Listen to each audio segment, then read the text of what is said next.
Marigan, can you hear me? We were in Key West yesterday. Awesome. Welcome in. Hi, guys. Hi, Peach. Oh, are you doing the treat method? Oh, I love that. Let me turn you up. I can't really hear. There we go. Yeah, Bella was laying up right beside me for a while, and now she's down here staring at me for food. So we'll have to see. Saying Rhapsody, we were in Key West. Missed you guys coming through. We did. Oh my gosh, I'm so sorry, Rhapsody. Where are you now?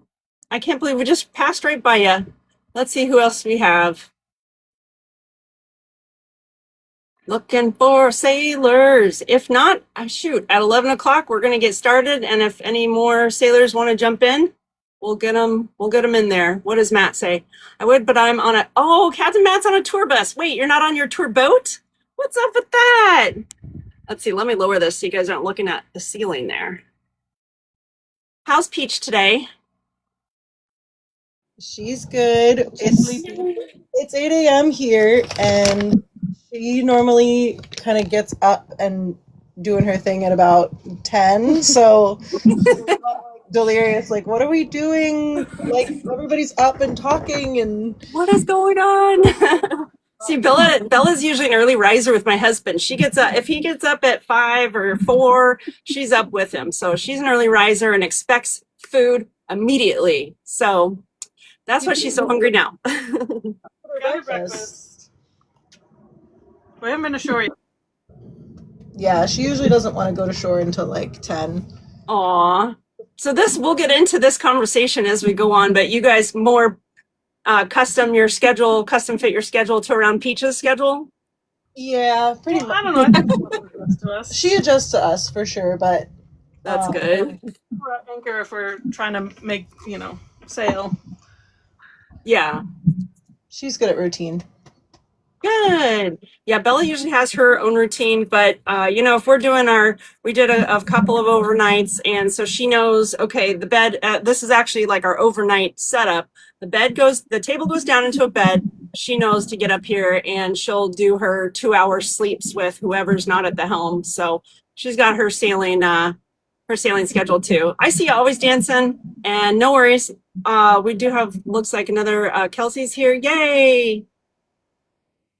So welcome Kelsey and Turbo, I think is their pup's name. Hi. Hi. It's Turbo, right? Hi. Yes, it is. Great memory. That's awesome. Oh, yeah, I try. Bella, I'm trying to get Bella up here. Let me see if I can get her a baby so she can get in frame.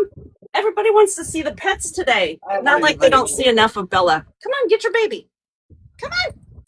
Come on, come on, come on, come on. Gotta have to do the treats. So you guys just have to deal without seeing Bella today. We'll see. Crossroads, do you want to come in? We have some sailors that can't make it today. So if you guys, I know you have pets. Hey. No, we have pets. You have pets, yes. Do you guys want to be a part of the live today?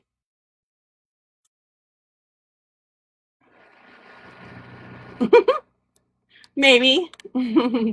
Maria, thank you for the follow. Always Dancing has Bella. Stickers in the chat. We'll give it 1 or 2 more minutes here until our sailing friends get in, and then we'll go ahead and get started. I know there's a few that can't make it today. So we're still waiting on, let's see, I got my notes here somewhere. Sage, we'll see if Sage can make it. Of course, I don't know where they are. This is what happens when you write everything down in one notebook. You'll lose your notes. I invited everyone I know. Thanks, Always Dancing. I appreciate that. Sailing Sage, Sailing La Leona, We See Kings, Kelsey's here, check, Marigan's here. Cool. How are you guys? Crosswinds? Hi, we're good. Hi. How are you guys? I got Kookie here. Oh my God. So cute. Hi, Sandy Lee. Do you guys want to be a part of the roundtable today? Yeah. Woo-hoo. A resounding yeah. I love it. Well, cool. Well, we'll throw you guys in there since you have pets. I'm sure you have some good tips for everybody. So what we'll do is I'll go through my my little spiel here, and we'll see if more sailors can join in. And if so, guys, just drop that in the chat like, hey, I want to jump in. And you don't even have to have pets. It's both. So I'm going to be asking questions for people that do have pets and don't have pets. So we want all opinions and viewpoints. So just so our sailors know. Okay, so welcome in. This is another edition of the Sunday Sailors Roundtable with your host, Captain Randy Joe. This is the 9th month we've done this, and all of these are recorded and then posted on my YouTube page at Destination Adrift. So if you want to go back and see the other episodes, every episode is another topic. So that's what's a lot of fun, is you get to learn a lot about boat life in a little bit of time from a lot of different sailors. So that's why we do this. For those viewers that are here, thank you so much for being here. Taps are great. On this screen, it's kind of hard to figure it out, but you can tap kind of to the right of the comments or right below the boxes there and send us some likes on the screen. Sailors, if you could make sure on your screen, I think at the bottom, you can set a setting to show that you are live. So all of your viewers can see that you're live. See if you can set that. We have another request. Not our sailors, so we'll skip that. But if you're supposed to be in the round table and you click invite, make sure you're one of the sailors that has something to say about pets on or off board. Okay, so you can tap, you can share, you can repost, all that fun stuff for the viewers. And then you can also gift to the sailors. So if you tap on their face or on their name, it can take you to kind of like their little box, and you can give them a gift if you want. And you can also tap on their name and follow them if you don't already follow our sailors. Okay, so we did that. Now we're going to do a quick introduction of people, pets, and what kind of boat you are on and where you are. So like those 4 things: people, pets, boat, location. So Merrigan, we're going to start with you guys.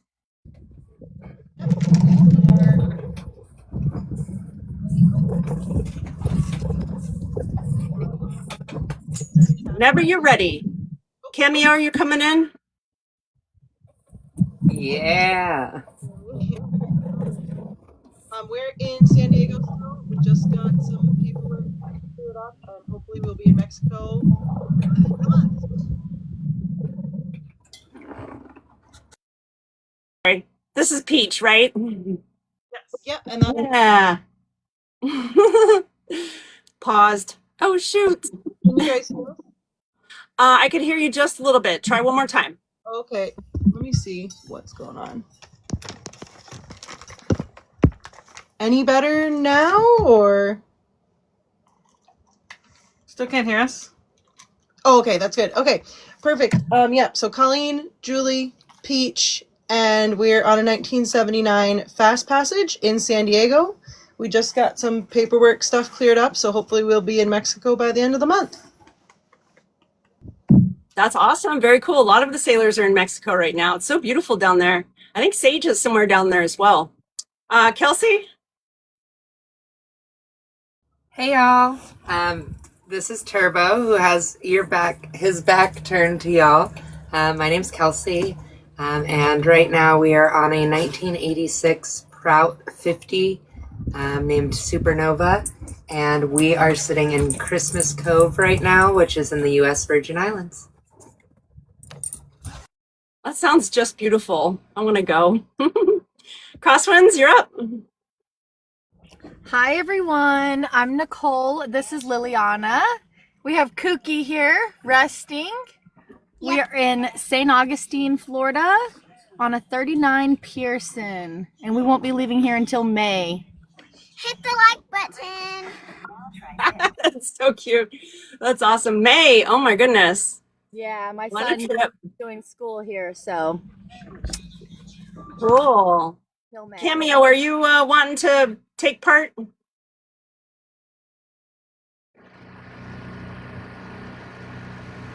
Okay, I don't hear anything. So let me, I'm going to introduce us. I guess I got to go big screen here somehow. Technical difficulties today. Expand. Okay, there we are. So I'm Randy. I live with my husband Steve on a 2002 Fontaine Peugeot Athena 38. It's a sail catamaran. And right now we're near Key Largo, Florida, headed on our way to Key West. And we have, hold on. This is Bella, which I'm sure many of you have met before. I go live a lot and she's there with me. She's been begging for lunch right now. So that's why she is not joining me on the couch. But if she gets bored, she might jump up behind me. You might see her licking her little stuffies there. So that's Bella. She's 8 and she's been with us for the 5 years we've been on this boat. She's like, feed me, woman. All right, so that's our sailors for the moment. So we're going to go right into our first question. So the first question is the decision. What led you to decide whether with pets or wouldn't, not having pets, would be part of your cruising life? And then how did that decision play out? Did it play out the way you expected? Not the way you expected? So what was the decision and how did it go? Marigan? Yeah, so we had this idea to go sailing and live on a sailboat maybe 8, 9, 10 years ago. And Peach kind of fell into our lives. But it didn't actually happen. Yeah, so it didn't happen 8, 9, 10 years ago. And then we kind of went into regular life mode and jobs in one place, blah, blah, blah. And then Peach came into our lives, of course, and then She was like just a stray puppy that needed a home. And so, of course, we said yes. yeah, we actually took 2 of her sisters as well and took care of them. But then got rid of them. And then gave them to some friends. So yeah, we raised Peachy up when she was only 3 weeks old. It's so cute. But yeah, so she was always integrated into our lives, and when we got the kind of reinvigorated with the idea to cruise and buy a boat, it was just a no-brainer. We're gonna have to incorporate Peach into it, and she was 3 when we started all this, and she's done really well with integrating into it. And you can tell she's a little bit obsessed. We are too. But had we gone probably 8 years ago, we probably would have held off on getting a dog, and I don't know, it would have been a different, thought about that. Very cool. Kelsey? So personally, I couldn't live without Turbo. That is like just a fact of the matter. He's, a sweet little man that was abandoned when he was about 2, and I got him. He did not trust me at all. So really, regardless of being on the boat or not, like, Turbo would have been a part of my life. I think that I may have been more hesitant to look for a dog while, like, activating or actively pursuing living on a sailboat full time, right? But personally for me, and I'm sorry if this is a little bit of a rant, but I think that it's worth mentioning. It's kind of interesting. I had a lot of animals on land. Hold on, I gotta go inside because that's gonna be unbelievably loud here in a second. I'm sorry. Okay. You're okay. Part of boat life. We get it. Part of boat life. So I'm just going to sit in here on our couch, and that's where I'm going to do this from. Before, when I was living on land, I didn't just have Turbo. I had a raccoon, I had a bearded dragon, I had a chameleon, I had 2 ball pythons, all of which I cared for very much. And it was really sad when I had to, when we were moving on the boat, like, I had to make the decision of, like, I have to rehome these animals because, that's a zoo and that's not going to happen on a boat. So I rehomed all of them but my ball pythons and Turbo. And before we left from Florida to come out to the Bahamas, we rehomed the ball pythons, but they actually had an enclosure in the boat that we had built into the boat. Like it was very, very cool. They were happy. I loved them very, very much. Noodle was his name. But I rehomed him because of the hardships of going in and out of countries with snakes. Like, if they find you with them, they're going to kill them. There's no ifs, ands, or buts there. So it really just unfortunately came back to Turbo, and that's that's kind of the hardships, the differences, and what we go through. But I just could never get rid of Turbo. He was my first one, my first pet. And it's so cute too. That's I really tough know, though. right? He's so Yeah. expressive in his face. He's just adorable. Crosswinds?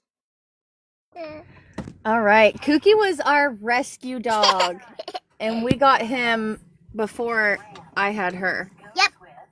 Like the subscribe button. So we've only been on the boat we've been on the boat for 3 years now. So we had him before we chose boat life. I do not like it. And It's like wavy. It makes me sick. yeah, when we go sailing, she gets sick. But if I can handle the little ones on the boat, he's just a little stuffed animal pretty much. He doesn't do much bothering. He's kind of old, so it's not really Like the subscribe that big of a deal button. for him to be on here. He's like the least of the problems on the boat. We take him to shore every day to use the bathroom, so that's like the only accommodating really that we have to do for him. He pretty much sleeps most of the day anyway, so he's not a super active dog, so he's kind of easy, perfect little boat dog. He looks pretty easygoing. I wish I could sleep most of the day. That would be great. Oh gosh. Very cool. I just want to give you a warning. Usually kids aren't allowed in lives, so I'm just going to give you that warning to tilt a little bit. Let's see. Oh, I guess it's me. Hello. I can't always get on expand. Okay. There we go. All right. So Bella, we had 2 dogs actually back in Colorado, and we had Aster, who was already 9 years old at that time, and then Bella, who was about 5. No, she was about 3. And so the older dog, we knew right away wasn't going to be able to come on boat life with us. So I asked my parents, who lived on a farm in Colorado, what do you think? Would you mind adopting Aster? And of course, they had just lost a dog the year before. So they were very willing to adopt Aster into their lives. And she lived out her life happily on the farm for, gosh, 5 more years. So that was Aster. She had to stay there. So that was really tough leaving her behind. But we brought the little one with us, Bella, and now she's spent 8 years with us on the boat. So she's about 8 now. And for us, we're just very, thank you guys so much. We were just very excited that she did adjust well to the boat. We had a couple of months where the boat was in storage on the hard. And so she got to explore it and come to it every day and sniff around and get used to it before we splashed it in the water. So then the second step was, okay, is she going to survive while we're moving and figuring this out? And the first day we got sailing, she was just laying there enjoying, just looking around where we're cruising. We were actually in St. Augustine. So she was loving life. So she adjusted quite well. So that was good. Next question is daily life and logistics.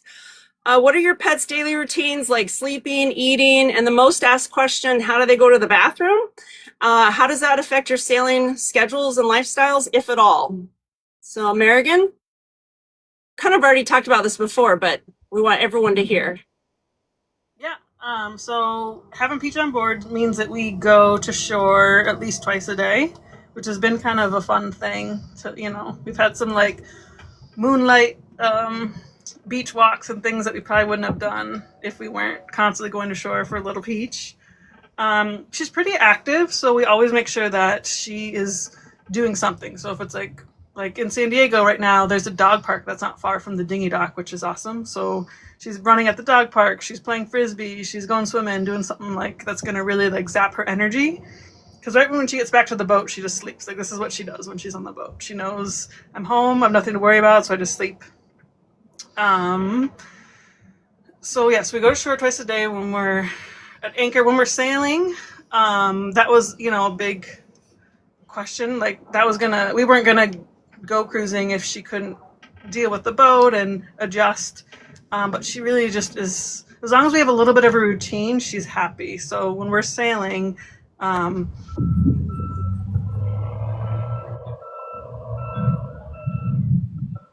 Sorry. Hi, Marnie. Can you mute, please? Thanks, hon.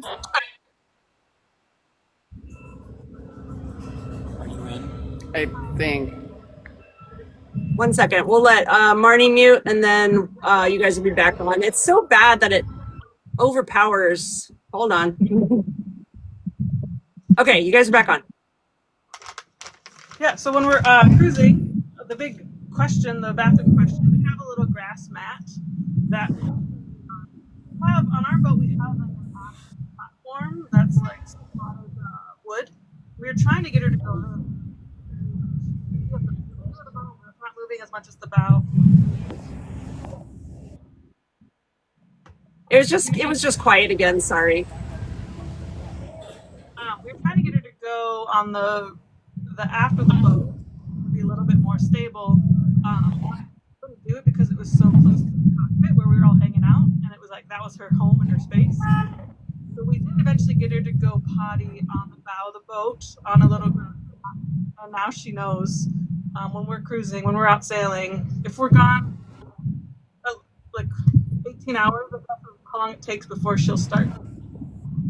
Sometimes 24. I mean, Yeah. we've been coming down the coast of California, anchorages where it's not safe to dinghy to shore. There's no dinghy dock, so she'll go after like a day of if we have to stay in an anchorage for a night or two. She has to know that shore is not an option before she does it because she doesn't like to do it. Yeah. To go pee on the boat, but she will, and she always goes on the mat. There's been times too where she's been like had an upset stomach, and in the middle of the night, even if we're at a place where you can go to shore, we let her up and she'll go potty on that.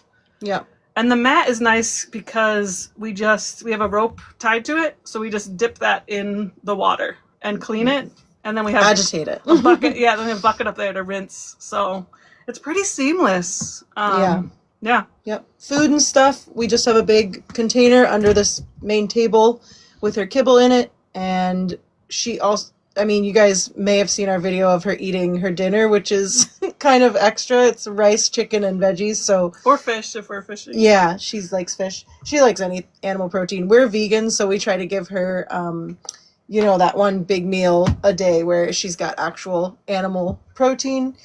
And she really likes that. So, but yeah, just playing on the boat. We got a big bin of toys. If we can't get to shore, it's very, kind of a bad weather day. Just playing, and we play hide and seek with treats around the boat, and she finds those, and that's always a fun game for her too.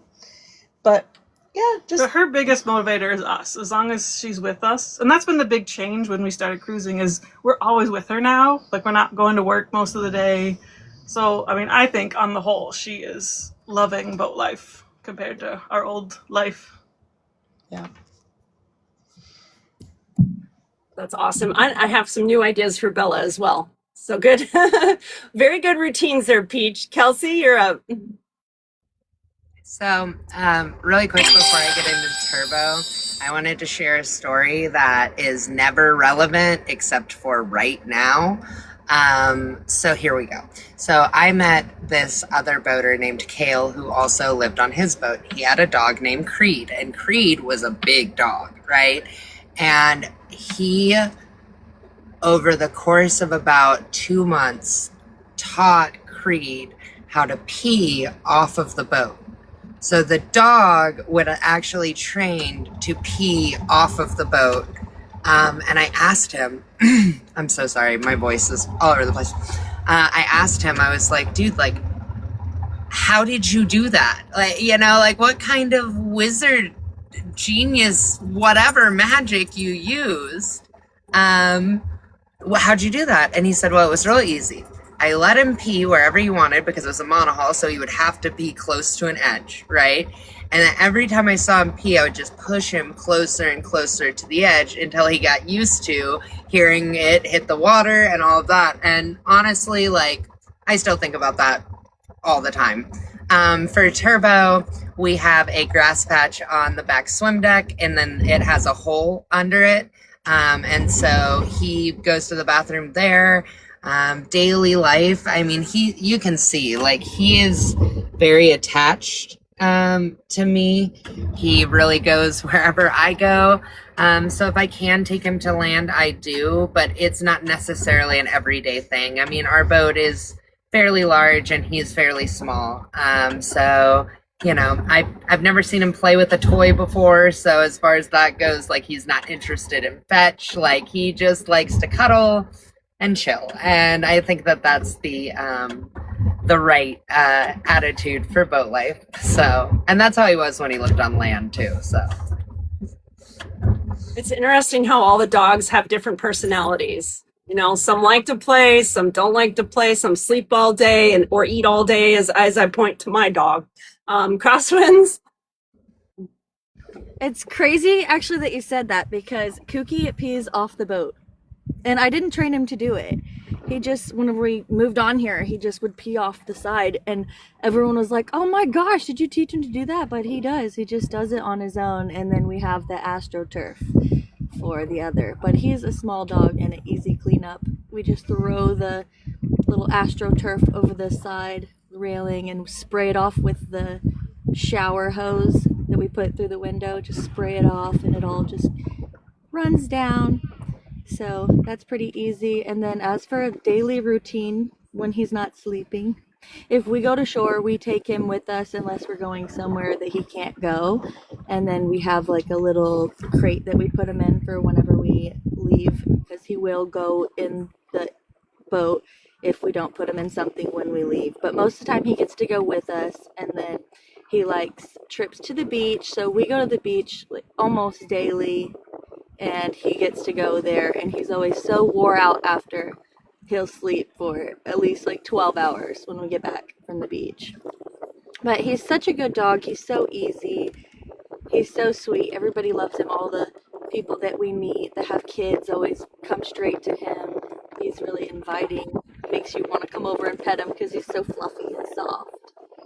So he's a big hit when we go places. That's a good way to get to meet everyone too, because they're like, oh my gosh, you know, you have a cute little dog, and then they start asking questions like, oh, you guys live on a boat? And so he brings a lot of people around too. He's just another child on the boat.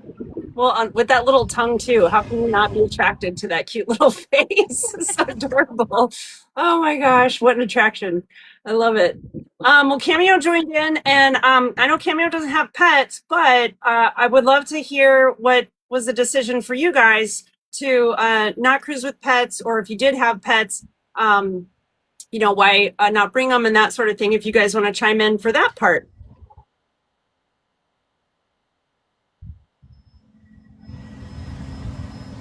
I'm hopeful that somebody can hear me. So my internet is really awful. If this is coming through in any good way, maybe give me a thumbs up. I can't get my video to play. Oh, yeah, okay. We can hear you. So we actually did have dogs on the boat for about a year. We did have dogs on the boat for about a year and a half, but they were older. They were like 8 and 10. I think, when we had them on the boat and when we started. And, but one of them we trained to use the bathroom before we got to land, or before we got to the boat. I trained him on land to use AstroTurf. And then when we got to the boat, it was like a seamless changeover. Like he saw the AstroTurf and he just used it. The second dog was not trainable on land. But once we got on the boat, I think it took about 2 days. We had to wait him out. But then he was finally like, okay, this is how this is going to be. Let's do this. And we didn't have any problems after that. He never had an accident. He just waited 2 days to go to the bathroom. Yeah. There were no accidents or anything. He just waited like 2 days and then was like, okay, I'm stuck. Let's do this. And so same thing. We have a catamaran. We use the AstroTurf. Hang it over the edge, watch it off, all the things. And if we were in an anchorage, the number 2, we would put in bags and just throw in our garbage and then take out. I'm trying to remember what the other questions were. Eating, they never had any issues with eating. We would buy kibble and just store it like under beds or whatnot until it was time for a refresh. The hard thing with big dogs versus small dogs is the amount of dog food that you need. So, you have a little dog and their kibble is little and they don't eat very much and it doesn't take up very much space. But our dogs were both roughly 80 pounds. So trying to carry like 200 pounds of dog food to make sure that you have dog food. Another problem with one of our dogs was he was allergic to almost everything. So that's why we actually had to carry as much dog food as we did, because if we couldn't find it in a place, then we're just kind of like SOL. So we carried, yeah, rice and pumpkin. We carried massive amounts of dog food with us to make sure that he had all of the food that he needed to follow with his allergies. Was there another question, Randy Joe? And No, one you guys specifically, got since it. they're not. Yeah. We did make the decision to move them off the boat.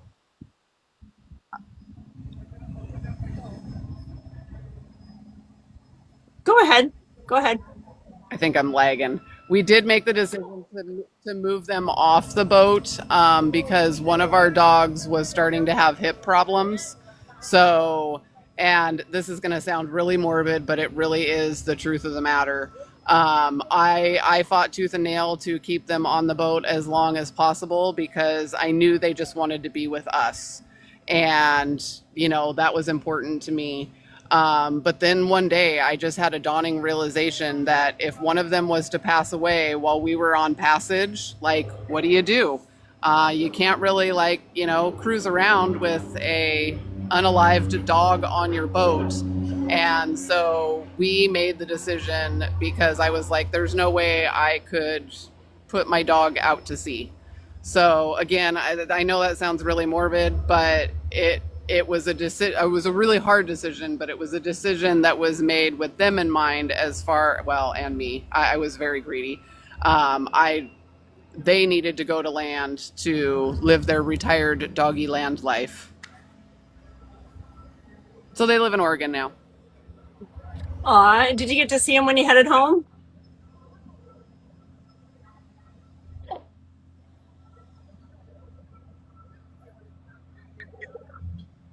Maybe she missed it. That's okay. Thanks, Cameo. Okay. Let me see here if I get back to screen. Gotta do all kinds of stuff. Sorry, guys. It doesn't want to work well with me today. So Bella, as you can see, she has now assumed the nap position. I fed her early because she just wouldn't stop staring at me. So sometimes when she gets up earlier in the day, she'll eat an earlier lunch. But her routine is wake up early with Dad. Usually she goes out and uses the restroom, usually on the boat. And we did the same thing, the AstroTurf training. She went on shore first and had her smell on there. And then we brought it on. It was just like a little 3x3 pad. And then that wasn't really working out because just it's on our trampoline and that lets air and water through. And so it would constantly, as we were going over waves, would like blow it off. We'd have to zip tie it back on. So it was just a mess. So we took that off and finally she figured out how to just go on the trampoline on her own. And so most of the time the salt water washes that right off, or we can take some fresh water and wash it off as well. And then for number 2s, we do the same thing Cameo said, is we just bag it and take it off with our normal trash later. It just kind of makes its way to our dinghy. And when we go to shore, it gets out of the dinghy. So that's her routine. She eats 3 times a day. So as soon as she wakes up, then like you see, like I showed before, it's nap time, and then lunch, and then dinner. So usually about an hour before she's supposed to eat, we hear about it. She'll start growling, barking, like try to stretch it out that full hour until it's dinner time, because we really try to keep her on a certain schedule so that she's not eating all day, because she would if her food dish was open or food bowl was open all day, she would. So that's basically her routine. And And it works out. We haven't really noticed it interfere with anything that we try to do. If we are going to be on land all day, we'll just take a little bowl of her food, and we always take water with her and with us and stuff. So she's done just fine off the boat. If she has a food emergency, she'll be fine. So this is kind of, this was supposed to be for all various opinions, but the costs and trade-off is the next question. So what financial considerations, this kind of plays into what Cameo was talking about with the dog food. What financial considerations have you noticed related to having pets on board or choosing a pet-free cruising lifestyle? So what kind of costs and trade-offs? Marigan? Yeah, I mean, the trade-off for us is Peach can only go to certain countries. There's countries in the South Pacific and Australia, New Zealand, Asia, where you cannot take pets. You cannot take any animal, at least by boat and without going through a whole crazy process. So that has been a trade-off, but most of the places we want to go will allow her to be there. Not that we're like setting sail for anything crazy anytime soon. We're still really new. We still haven't even gotten out of the country yet. We're so close now, but so that is definitely a consideration, and doing all the paperwork, for humans, let alone for a dog, is a huge trade-off. Originally we were thinking we'd go down the coast and then over to Hawaii, so that was a whole process, and Peach is very, very scared. Blood draws and things, she has to be fully sedated. So that was a cost to get that blood work done, and the extra cost of having to be fully sedated for it. And we're sort of like thinking like, okay, what are all of our possibilities that we could sail to, and how do we make sure that Peach is all set? Like, we can't be as spontaneous as other cruisers, because for Hawaii, for French Polynesia, she needs to have this rabies test that takes a long time. So we did that when we were back in Washington. We sent that in. But yeah, so we're definitely not as spontaneous. Mm-hmm. Yeah, and then the cost for food, we can relate to what Cameo was saying, because Peach also deals with some interesting allergies that we don't really have diagnosed, even though we tried to when we were in Washington. It just ended up being challenging to diagnose. Anyway, long story short, she does take a medicine for that, because she has really itchy paws. She will bite her paws into oblivion if she doesn't take it. And we've tried every type of elimination diet, et cetera, the expensive like food, enzymatic food and stuff. But this works for her, and then trying to get that can be hard. So we, have learned how to ship things to the UPS store or the mail. I can't think of post office. That's the term. It's early here. And so that's really good. And then I don't know if anybody gives their dog flea and tick medicine. That's required for a lot of the countries as well. To get in, they have to show that they've been on that. So getting the heart guard, next guard, the oral one is what she takes. And that can be hard to get a prescription out for so long. So the vet gave us a year-long one, and I may be able to get more before we actually leave mainland North America. We probably can get it in Mexico as well. So, sorry, Peach. But the trade-offs too, she's only 4, so she's still a little puppy to us. And we got her before this was sort of realistic, the sailing adventure, and so we didn't think about not taking her, and so whether or not we could do this depended on whether she could adapt to it.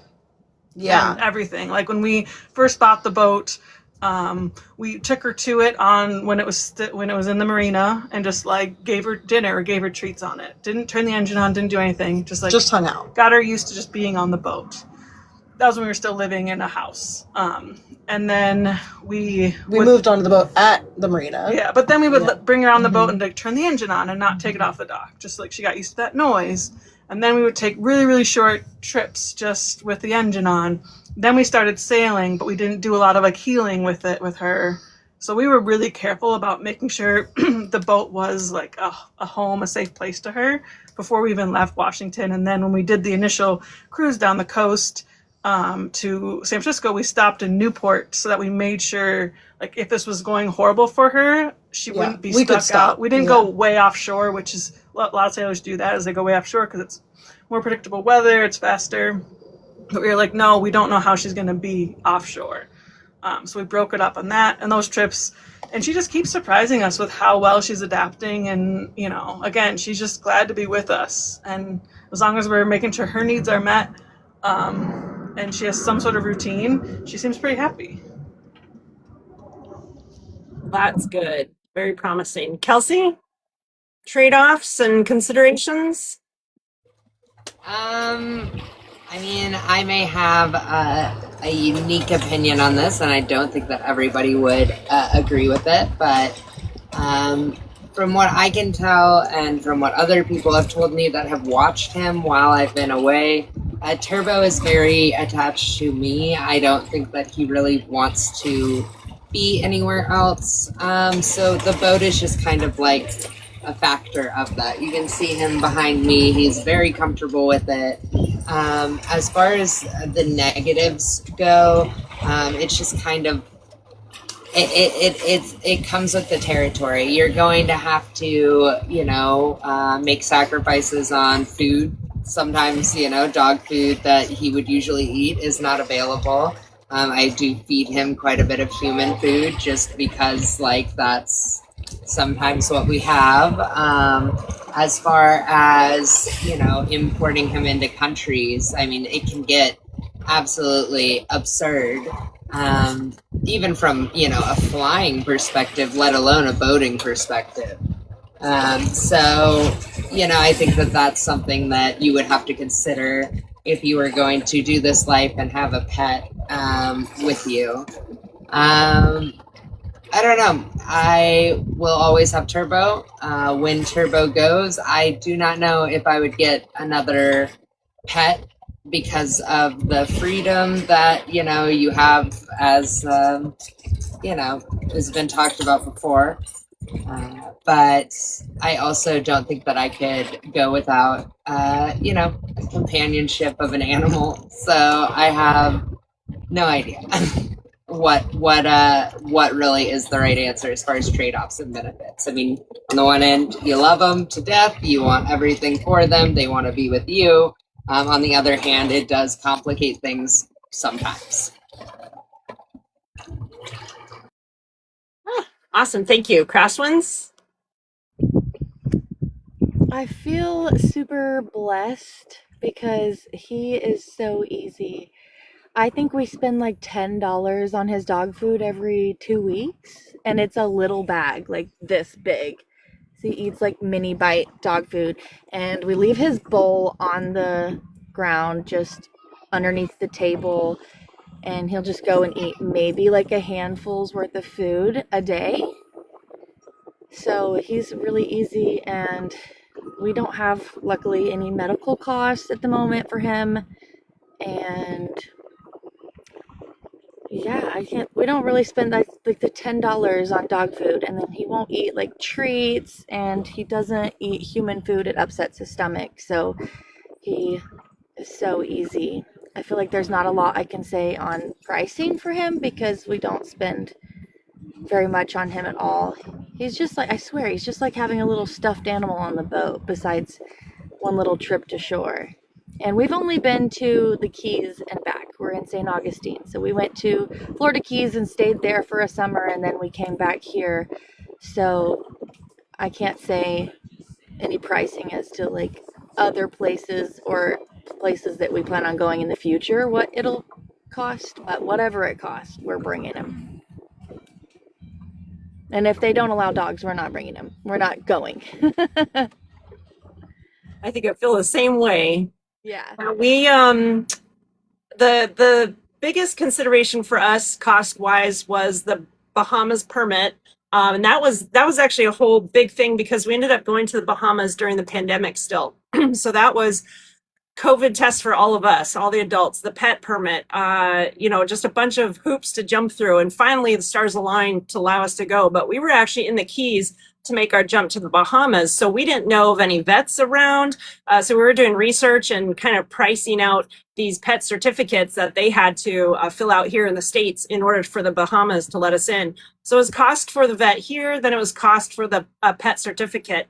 What we found, this Bahamas specific, that's the only other country we've been to yet, but Bahamas specific is, thank you. You can either do it on your own, the pet certificate stuff, which I've heard takes a lot longer. It's a tougher process.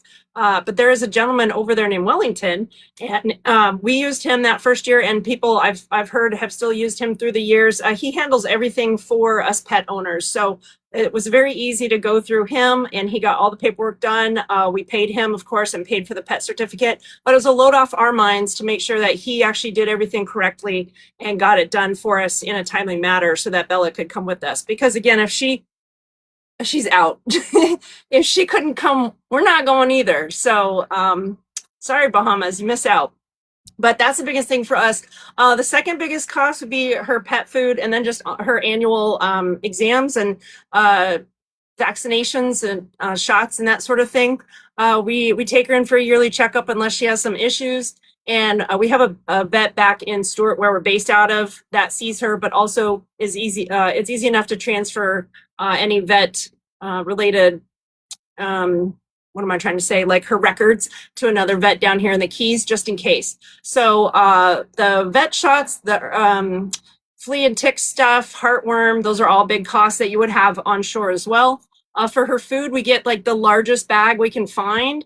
I think it's like 40 pounds of dog food, and we dump it into this huge bin, and it's airtight and waterproof container. And so we just feed her off that for months at a time. And so that's really not too much of a big cost for us. We are going to be looking into like pet insurance, and then also like emergency pet fund. As she gets older, we know we're going to have, as we age as well, we're going to have more medical issues arise. So we want to be prepared for that. And pet insurance is one thing we're interested in. So if anyone has tips on that, I'd love to hear that later. A lot of people are asking really, really great questions, and we are going to do a Q&A at the end of this. So I'm going to keep scrolling through and copying and pasting the questions, and then we'll ask our sailors at the end. So let me, this was one of the questions. Safety at sea is next. So what are some safety items or protocols you follow in order to keep your pet safe while sailing or in the dinghy? So Merrigan, you are up. Yep. So just like with humans, Peach has life jackets. She has her light life jacket, which she wears in the dinghy. So it's just a little purple Amazon, life vest. And it's really just for my peace of mind. Like if she does miss her jump or miss her step, we're not a super high freeboard, so that's really nice that she can just literally jump in and out of the dinghy. That's going to change with age, so, consideration down the road. But for right now, she just pops up and down. And there's a handle on that little. There's a handle on both life jackets. And then she has her, so you can pull her back in. Her offshore life jacket. And that is... you can get it at any marine supply store. We have West Marine on the West Coast. Do they have that on the East Coast? Maybe. I don't know. Anyway, it's a big marine supply store, and it's the Monterey Bay life jacket. And that is has the chest pad where it holds their head up if they are unconscious, God forbid, and it's self-righting. So if they jump in the water and get all tossed around, it brings her back up, just like an offshore life jacket for humans. Other safety stuff. If we're offshore, she's clipped in.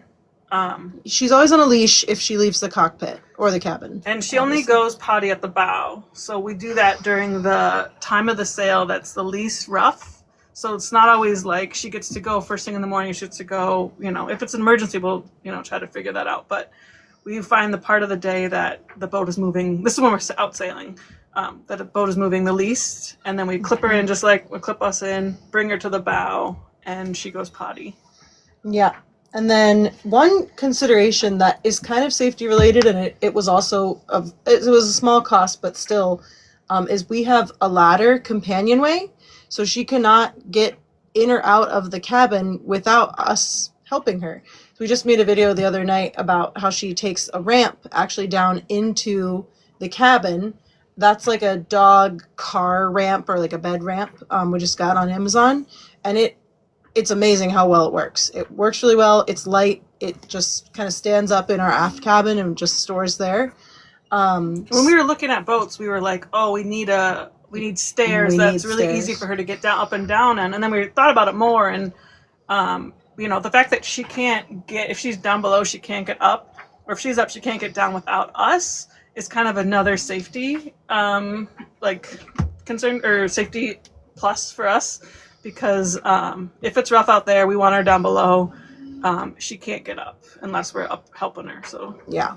So we put her paws up on the ladder, and then we just put her back legs up to get out of the cabin. So she can't get out without us helping her, which is nice. Yeah, that's kind of it for safety. we try our best to have commands where she has to wait until we say okay for her to jump into the dinghy, or when we get to shore, we don't like her just jumping out of the dinghy to shore, because we want to make sure we can see, if there's anything on shore that is a threat, or make sure she gets out at the right time. That's been really hard to do because she's just so excited. Usually she just jumps out from the bow of the dinghy, but she's getting better at that. So training is an important part of that too. Sounds familiar. Sounds like my dog. Kelsey, safety considerations for your Turbo? Yeah, so Turbo also has a life jacket. Turbo kind of comes with his own safety features, if you will. He is the least buoyant animal on this planet. I mean, truly shares DNA with the rock. I have seen him go in the water. I have seen him do the correct things of trying to swim, right? Like it kicks in, and he's sunk, right? So the 2 times that he's fallen in the water, one was at the lake because of ice, and he fell off the dock, and then I had to jump in and get him. And the second time was he misjudged the jump from the dinghy to the dock. And I got to be honest with you, it was probably about 9 feet apart, and this man almost made it. Like, front legs hit, he just could not get the rest of it up, and so then I had to go in the water and get him. So all of this is to say that he knows for a fact that he cannot go anywhere near the water when I'm not near him, because he's not capable. So the life jacket helps, obviously. Having a handle is the other thing. Like, I won't let him, and he knows this, jump into the dinghy. Like, I will literally pick him up, put him in the dinghy, he will stay there, and then we'll get on it. So it's very much a cutting out the idea of you can jump and go where you want. No, you can't. You know why you can't, because you can't swim. So it's kind of a more, understanding between me and Turbo, plus the life jacket, and he, doesn't leave the cockpit. The other thing that I will say about him is that when we did a 300-mile crossing from Martinique to St. Croix, I put out pee pads. I have pee pads just as a backup. I put out pee pads in the cockpit thinking, hey, if he's going to have to pee, he'll see the pee pad. Smart dog will figure it out. And I'm at the helm, and I'm just kind of hanging out. It's late at night, and all of a sudden I hear the jingle of his collar. He just casually went back to his grass patch, was taking a shit, and then, back up into the cockpit. And I just kind of looked at him. I was like, man, you are very comfortable with what we're doing, huh? So that's more or less the safety concerns with Turbo. He kind of comes with built-in safety equipment.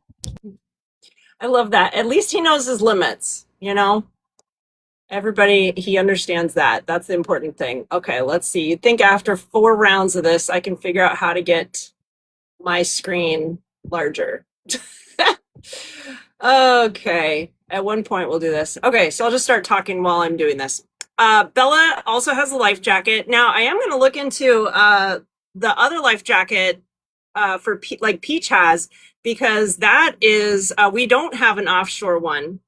So we have just a simple, it's kind of a do it all, an all in one type life jacket. So I'm going to actually look into that offshore. We don't do too much offshore at the moment. We've had a couple overnight sales, but most of the time, like I said earlier, she'll be inside with us right here. This is her position for offshore sailing. So that's pretty safe. I think we're good.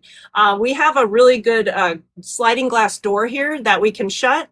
And then we also have this little wood panel where we can put that in front. She can't get over it, but we can still have the door open and get good airflow. So we've got numerous safety protocols where I guess it depends on the type of, if it's raining or if it's too windy or if we're nervous about our surroundings with the waves.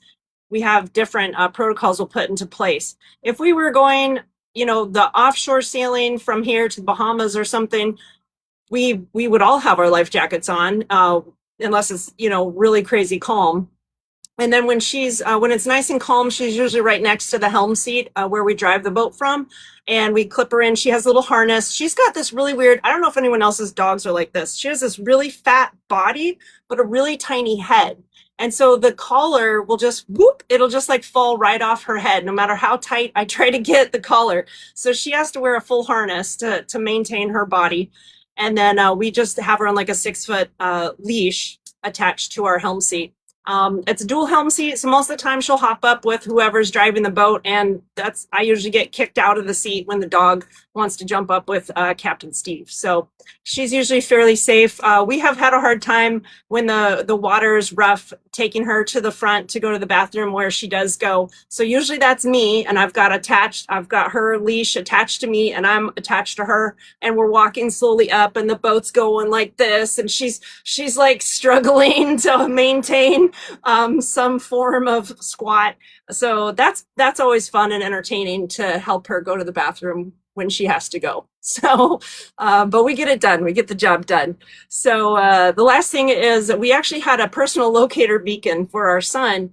And since he moved off the boat, we have this free PLB. And so the PLB in rough seas is going to go on the dog jacket. So all three of us will have a personal locator beacon that hopefully we can get that switched on. And if, heaven forbid, we had to leave the boat, we can still track her by GPS, and the Coast Guard could come pick her up for us. So, we have that as well. So that's if all S hits the fan.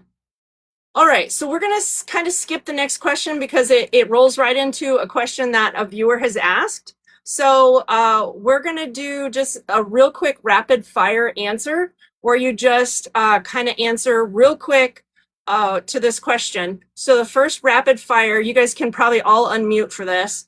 The first rapid fire question is your favorite, the pet's favorite Anchorage nap spot. Marigan?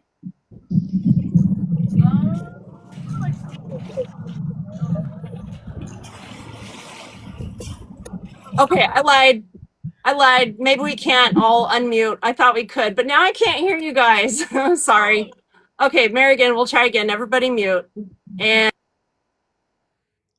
she likes to, when we're at anchor and she doesn't have to be in the cockpit, she likes to wander up front and lay on the cabin top in the sun. We put a little cushion up there for her and she sunbathes. oh my gosh, I think all the dogs like sunbathing. Kelsey, favorite nap spot? Whenever I wake up in the morning and I do my live, he usually sunbathes next to my chair on the back swim deck, which is opposite his grass patch, and he gets scratchies from me with my nails and suns himself. So spoiled. I love it. Crosswinds? Pretty much just in my lap all day, every day. That's where he likes to be. And then if he's not in my arms or in my lap, then one of the kids or my husband's holding him.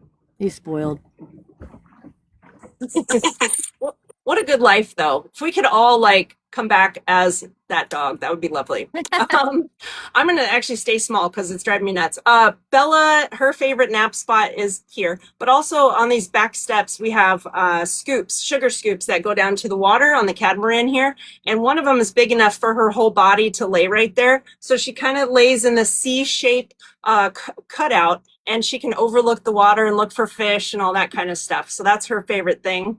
Okay, next rapid fire question is, who actually runs the boat? Is it you or the pet? I think we all know it's Princess Peach. I love that. Princess Peach works great. Kelsey? I like to call Turbo my alarm dog. He will bark when people are coming up to us, but he definitely does not run the boat. He is very much reliant on us. Love it. Crosswinds?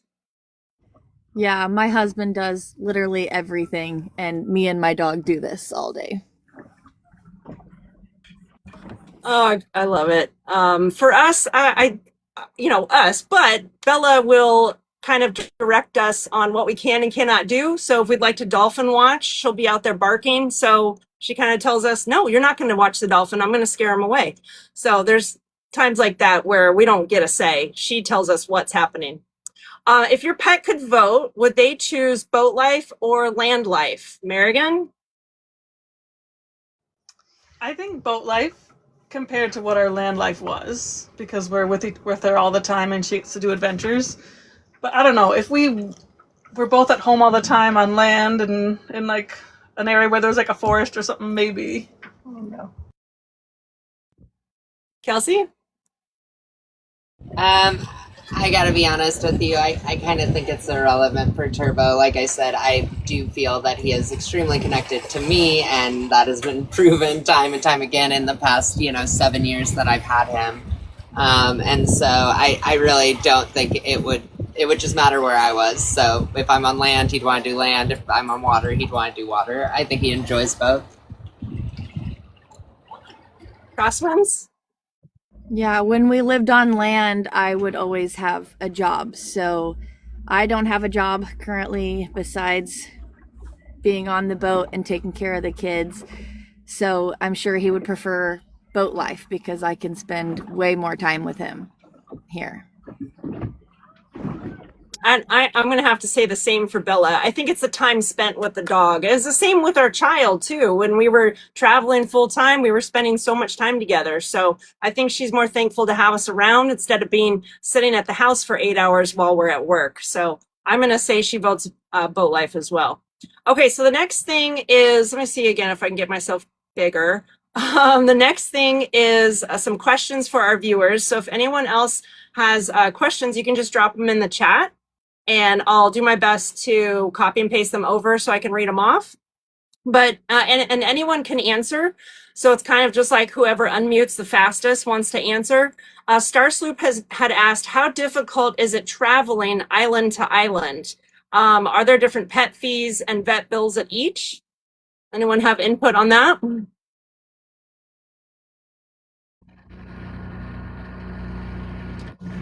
can just say for what research we've done, we haven't, like I said, we haven't been there yet, but there is definitely paperwork fees in other languages, sometimes untranslatable, especially I know French Polynesia has been kind of hard. So there are fees, there are, the vet fees that you have to get all the tests done. Hawaii is another big one that the fees aren't outrageous, but they are there and something to budget in for sure. Mexico, there's no fees and there's no requirements. Coming back into the U.S., you'll have to get some different tests. If that's the direction we go, Mexico back to the U.S., which we're not planning on, but who knows? So that's definitely a consideration coming back to the States. It just depends on where you've been to get her back. And I know for us, the Bahamas was really easy. We just did the one permit and then all islands we were able to go to just under the one permit. So that was helpful. Always Danson asked, are there places pet friendly? Wait, are all places pet friendly when you sail place to place? What do you guys find? No, absolutely not. You will definitely find places that are very welcoming of pets, but there are a lot of places where you cannot bring your pets. There are a lot of beaches where they do not want them there. So, yeah, I mean, I would say 60-40, and the 60 being places that you can bring your pets, the 40 being no way.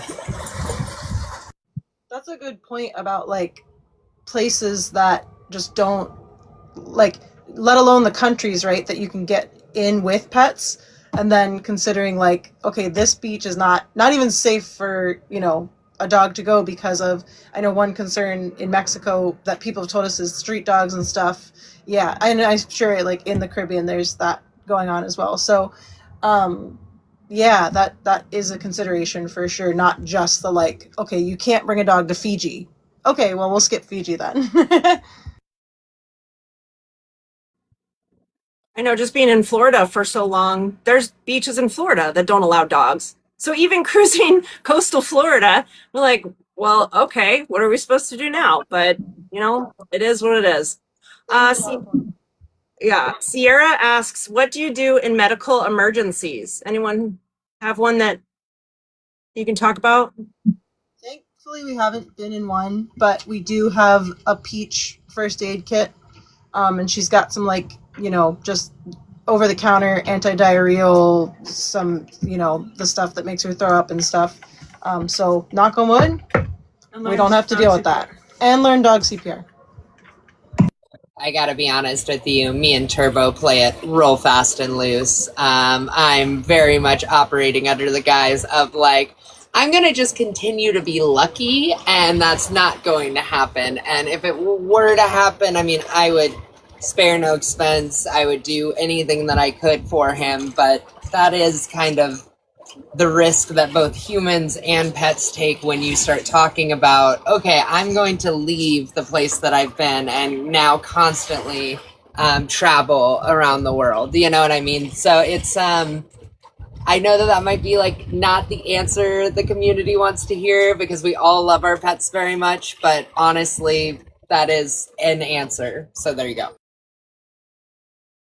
Yeah, I've been asked a lot of times in my live streams, well, what about alligators? What about sharks? What about this? And I'm like, if Bella and I are out paddleboarding and heaven forbid something happened, at least we went doing what we love. Like, I don't know what to tell you. Now, if it's something we can fix and sew back up or sew back on, like, we'll do it. But I'm not going to not live our life because of a what if. So, and that's tough for people to hear too, because they sometimes want to keep, pets and kids in this little tiny bubble. And that's not how life's supposed to be lived, at least for us. So we're out living life. We're fast and loose too, but we still have a few. I'm going to do that dog first aid kit. That's a great idea, by the way. Okay. We have two more questions. Do you cage your dogs when you leave the boat without them? And I think Crossman said, yes, sometimes you have to do that, because if you can't take the dog again. Anyone else? What do you do if you leave the dog alone?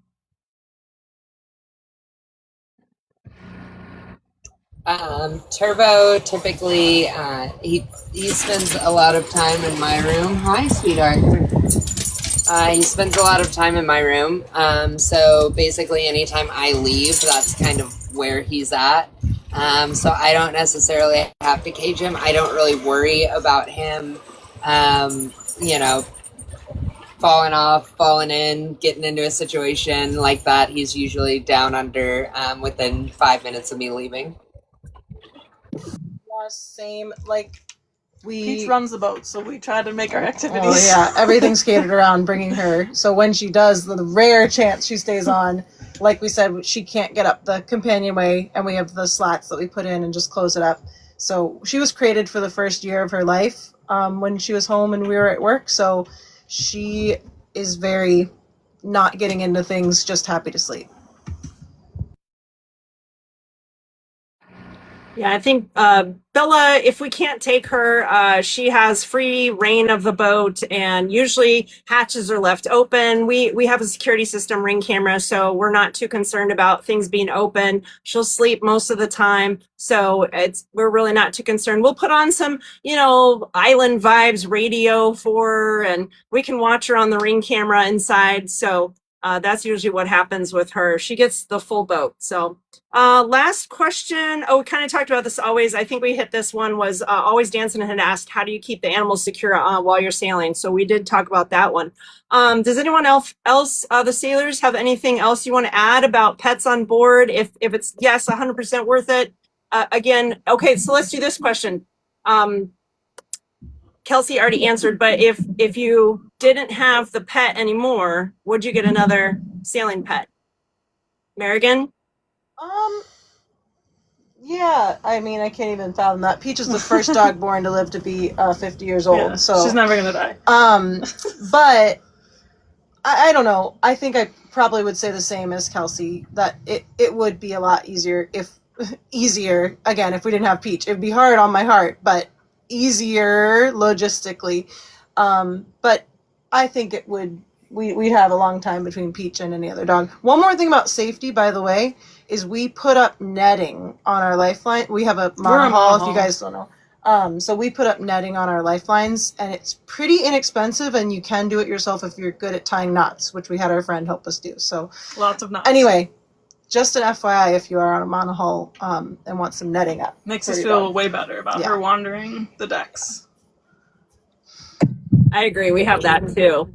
For us, we would most likely probably not get another pet. That's the freedom aspect and more places to go, more things to see and do. So I was going to say sorry, Bella, but that doesn't matter to her. She won't be here. So, Crosswinds, what about you guys?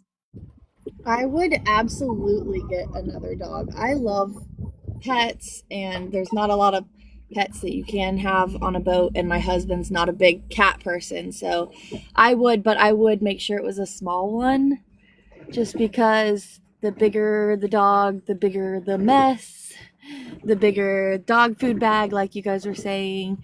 And he's like, a lot of places that you can't bring a dog, I have a doggy backpack. Put him in that doggy backpack, they don't even say a thing.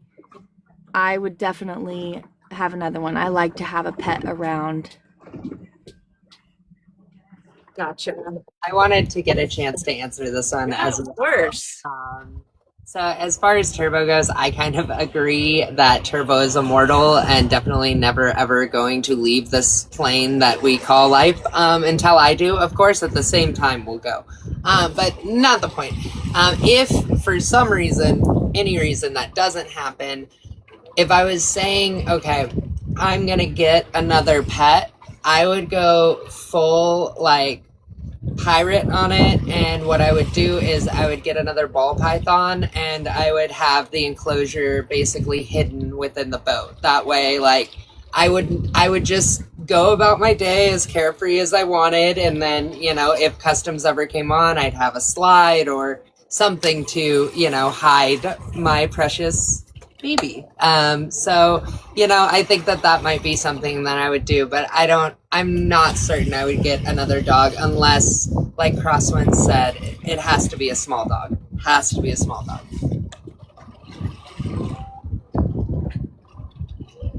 Yeah, Bella's about she's about 35 pounds, so, or excuse me, 25 pounds, between 30. It fluctuates, you know, depending on how much she eats. But if we did, we'd get something around the same size. She turned out to be the perfect size boat dog. But we have thought, somebody asked, has anybody thought about chickens? Yes, we have. They're extremely stinky. I would love the fresh eggs aspect. But I was born and raised on a farm, lived on a farm in my adult life, not having chickens on board. I've thought about a parrot as well as a monkey, but I got vetoed by the captain husband. So not going there.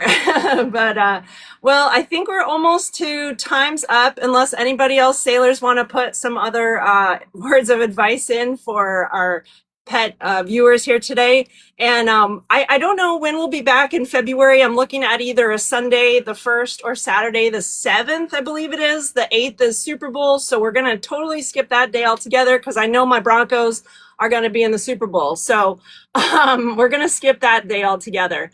And I'm not sure on the topic. I was thinking, let me see, I'm going to try to fix this. I was thinking of doing a sailing version of the Newlywed Game. So essentially, I don't know if I can get my partner to do it. We'll see. But essentially, you and your partners would be there answering questions, and we're going to see if people have the same answer regarding boat life, or if they have a different answer. And I'm going to try to not push the envelope too far. I don't want any domestics to break out on my live, but it's going to be fun, very lighthearted, hopefully very funny. and you'll get some insight into us sailors as well as maybe us into our partners. So that might be next month at some point. So I just want to thank our sailors for being here. We have SV Merrigan, Kelsey, and Sailing Crosswinds for being here. Cameo tried. Thanks, Cameo. And We Sea Kings also tried. We know some of our sailors are in some not so good connection places, but we love you all the same. So please go follow all of our sailors. And again, if you want to check this out, this will be on Destination Adrift is the tube page, and my sailors will also get to share it as well if they so choose. So thanks again, guys, for being here. Thanks, Sandra. We appreciate you guys watching and tuning in. And bye to our pets. Bella, wake up. All the pets say thanks for watching during nap time. And yeah, I guess that's about it. I'm going to let the sailors, all you guys can disconnect on your own. That way you're going to keep all your little points you've earned this whole time. So thanks everybody for being here. And for me personally, I don't know if we'll have a Bye Kelsey sunset tonight. We have some boat issues happening right now.